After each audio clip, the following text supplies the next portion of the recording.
ஆன்மீகத்தின் வழிநடக்கும் அன்பு உள்ளங்கள் அனைவருக்கும் வணக்கம் நண்பர்களே. நாம இன்னைக்கு இந்த பதிவுல மிதுன ராசி அன்பர்களுக்கு இந்த வாரத்தின் கிரக நிலைகள் எப்படி அமைஞ்சிருக்கு, இந்த கிரக நிலைகள் மூலம் உங்களுக்கு ஏற்படக்கூடிய மாற்றங்கள் என்ன, அது மட்டும் இல்லாமல் இந்த வாரம் நீங்கள் ஒரு சில விஷயத்தை உங்களோட வாழ்க்கையில் மாற்றுவதன் மூலம் பல முன்னேற்றங்களை அடைய முடியும். ஒரு சில விஷயத்தில் நீங்கள் எச்சரிக்கையாக இருக்கணும், அப்போ தான் பல நன்மை அடையும். இந்த கஷ்டமான சூழ்நிலைகளை தவிர்ப்பதற்குமே நீங்கள் எந்த மாதிரியான விஷயத்தில் கவனமாக இருக்கணும், இது பற்றின முழுமையான தகவலையும் தாங்க உங்களுக்காக இந்த பதிவில் நாங்கள் சொல்லியிருக்கோம். இந்த பதிவு நீங்கள் பயன்பெறும் வகையில் அமையும், அதனால் ஸ்கிப் பண்ணாமல் முழுமையாக பாருங்கள். மிதுன ராசி அப்படின்னு சொன்னாவே எண்ணற்ற குணநலங்கள் இருக்கும். இந்த ராசியில் புனர்பூசம், மிருகசீரிடம், திருவாதிரை அப்படின்னு 3 நட்சத்திரங்கள் அடங்கியிருக்கு.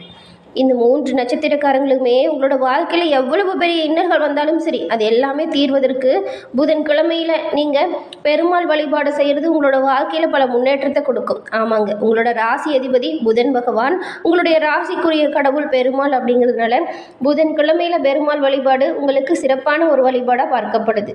உங்களுக்கு திருப்பதி ஏழுமலையான் பிடிக்கும் என்றாலும் இந்த வீடியோ பதிவின் கமெண்ட்டில் திருப்பதி ஏழுமலையானுக்கு போற்றி அப்படிங்கிற மந்திரத்தை 3 முறை பதிவிடவும் செய்யுங்க.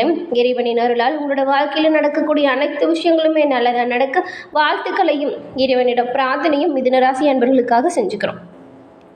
மிதுனராசி அன்பர்கள் விவேகமானவங்களா இருப்பீங்க, சமயம் அறிந்து நடந்து கொள்ளக்கூடிய நபர்களாக இருப்பீங்க. அதே போல் ரொம்பவுமே அனுபவசாலிகளாகவும் நீங்கள் இருப்பீங்க. மன அமைதிக்காக கோவில் போகிறது, தர்ம காரியத்தில் ஈடுபடுறது, இது எல்லாமே உங்களுக்கு ரொம்பவுமே பிடிச்ச ஒரு விஷயமா இருக்கும்.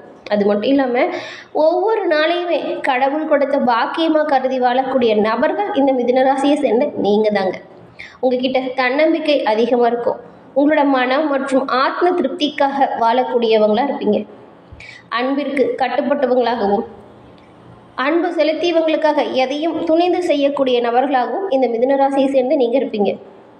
சொல்லப்போனால் வெட்டு 1 துண்டு 2 அப்படின்னு சொல்லக்கூடிய பழமொழிக்கு ஏற்ற நபர்கள் யார் அப்படின்னு கேட்டால் அது நீங்கள் தானே.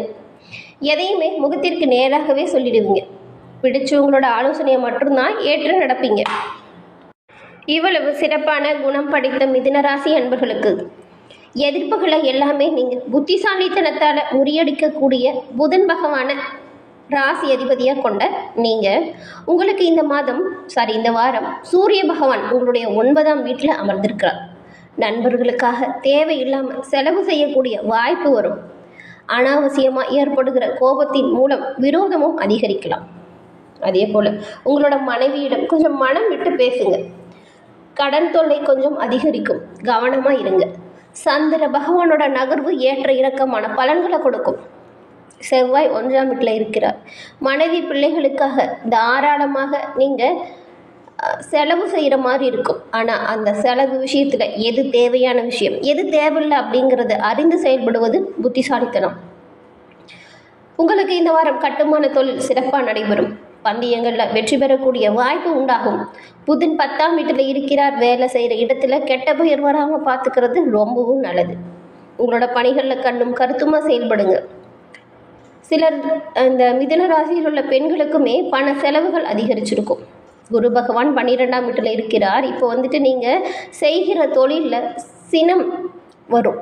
அதாவது அப்படியே கோபத்தை கட்டுப்படுத்த முடியாத அளவுக்கு கூட மற்றவங்களோட செயல்கள் அப்படியே எரிச்சலை ஏற்படுத்துகிற மாதிரி இருக்கும். கொஞ்சம் கோபத்தை கட்டுக்குள்ளே வைங்க. வேலை இடத்துல கவனமாக இருங்க. உத்தியோகத்தில் இடமாறுதல் வருவதற்கான வாய்ப்பு அமையும். சுக்கிர பகவான் இந்த வாரம் 10ஆம் வீட்டில் இருக்கும் பொழுது மாணவர்கள் சிறப்பாக படித்து ஆசிரியரோட பாராட்ட பெறக்கூடிய யோகம் இருக்குது. ஜவுளி கடை, உங்களுடைய தொழில் சிறப்பாக அமையுங்க இந்த வாரம். சனி பகவான் 9ஆம் இடத்தில் இருக்கும் பொழுது புதிய முதலீடுகள் செய்யும் பொழுது நல்லா யோசிச்சுட்டு செய்யுங்க.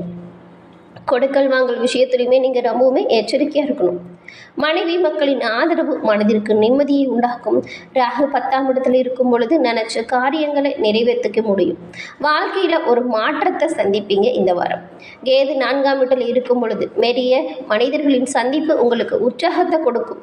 சொத்து நிலம் சம்பந்தமான வழக்குகள் கொஞ்சம் வருங்க, அதனால் கவனமாக இருங்க. அதே போல் இந்த மிதுனராசி என்பவர்களுக்கு சொல்லப்போனால் இந்த வாரம் அப்படிங்கிறது பொறுமையாக இருக்க வேண்டிய வாரம். வார முற்பகுதி தாங்க உங்களுக்கு எல்லா விஷயத்துலையுமே கொஞ்சம் அலைச்சலாகவும் கஷ்டமாகவும் இருக்கிற மாதிரி இருக்கும். ஆனால் வாரத்தின் பிற்பகுதியில் உங்களோட திறமையான செயல்களால் பண வரவுக்கு வாய்ப்பு இருக்குது. உங்களை தவறாக புரிஞ்சு கொண்ட சகோதரர்கள் மற்றும் உறவினர்கள் உங்களை புரிஞ்சுக்கிட்டு அன்பு பாராட்ட போகிறாங்க. ஒரு சிலருக்கு எல்லாமே இந்த வாரம் புண்ணிய ஸ்தலங்களுக்கு செல்லும் வாய்ப்பு உண்டாகும். அலுவலகத்தில் வழக்கமான நிலை தாங்க இருக்கும். சலுகைகள் எதையுமே இந்த வாரம் நீங்கள் எதிர்பார்க்க முடியாது. சக ஊழியர்கள் கிட்ட பழகும் பொழுது மட்டும் நீங்கள் எச்சரிக்கையாக இருக்கிறது நல்லது. வியாபாரத்தில் விற்பனையுமே கொஞ்சம் மந்தமாக தான் இருக்கும். எதிர்பார்த்ததை விட லாபம் கொஞ்சம் குறைவாக தான் இருக்கும். அதனால் இந்த வாரம் நீங்கள் என்ன பண்ணலாம் அப்படின்னு பார்த்தா, இந்த கடன் கொடுக்கறது, கடன் வாங்கிறது இது எல்லாமே தவிர்ப்பது நல்லது. ஏன்னா இந்த சமயத்தில் கடன் வாங்கிறது பெரிய சிக்கலை உண்டாக்கிடும். நீங்கள் கடன் கொடுக்கறதுமே உங்களுக்கு பற்றாக்குறையாக வந்துடும். அதனால தான் கடன் கொடுக்கறதா இருந்தாலும் வாங்கிறதா இருந்தாலும் கவனமாகவும் யோசித்து செய்கிறதும் சிறப்பானதாக இருக்கும். குடும்பத்தை நிர்வகிக்கும் பெண்மணிகளுக்கு செலவுகள் அதிகரிக்கிறதுனால மனதில் ஒரு சஞ்சலம் அப்பப்போ வந்துகிட்டே இருக்கும். கையில் காசு இல்லாத மாதிரி இருக்கும். அதுவே கொஞ்சம் கவலையை கொடுக்கும். வேலைக்கு செஞ்சு வரும் பெண்மணிகளுக்கு அலுவலகத்திலையும் மற்றவங்க கிட்ட நீங்கள் அனுசரணையாக நடந்துக்கிறது நல்லதாக அமையும். அதே போல் நீங்கள் கொஞ்சம் உங்களோட குழந்தைங்கக்கிட்டையுமே அனுசரணையாக நடந்துக்கணும். கொஞ்சம் விட்டு கொடுத்தும் வீட்டில் இந்த வாக்குவாதம் செய்யாமல் இருக்கிறதும் நல்லது. இந்த வாரம் சாதகமாக என்ன விஷயம் நடக்கும் அப்படின்னு பார்த்தா, கர்மஸ்தானமான தொழில் ஸ்தானத்தில் ராகு பகவான் இருக்கிறார். தொழில் வியாபாரத்தில் சிறப்பான வாய்ப்புகளை உங்களோட திறமையால் பெற முடியும். ஏன்னா எல்லாமே கிரக நிலைகள் அப்படிங்கிறது ஒவ்வொரு நாளுமே மாறக்கூடியதாக இருக்குது. அதனால தான் திறமையான செயல்களுக்கு சிறப்பான வாய்ப்புகளுமே அமையும். நல்ல லாபமும் பெற முடியும். உங்களோட கவனமாக எந்த ஒரு செயலையும் செய்யும் பொழுது, ஒப்பந்தத்தில் எந்த ஒரு பிழையும் இல்லாமல் இருக்கும் பொழுது அதற்கான சிறப்பான வாய்ப்பு உண்டாகும். இதன் மூலம் வெளிநாடு செல்லக்கூடிய வாய்ப்புகளும் உண்டாகும். புதிய ஒப்பந்தங்கள் நிறைய கிடைக்கும். குரு அஷ்டம மற்றும் 6 மற்றும் 8ஆம் இடத்தை பார்க்கும் பொழுது அந்தந்த இடத்துல உள்ள பிரச்சனைகள் கொஞ்சம் குறையும். குரு பகவானோட பார்வை வரும் பொழுது. இருந்தாலுமே பல கிரகங்கள் உங்களுக்கு சாதகமாக இல்லாததுனால இந்த வாரம் வெளிநாடுகள் சென்று பணிபுரியக்கூடியவங்களுக்கு வாய்ப்புகள் கிடைக்கும். அது உங்களோட திறமையால் கட்டாயம் வரும். கொஞ்சம் கவனமாக அந்த செயல்களில் ஈடுபடுறது நல்லது.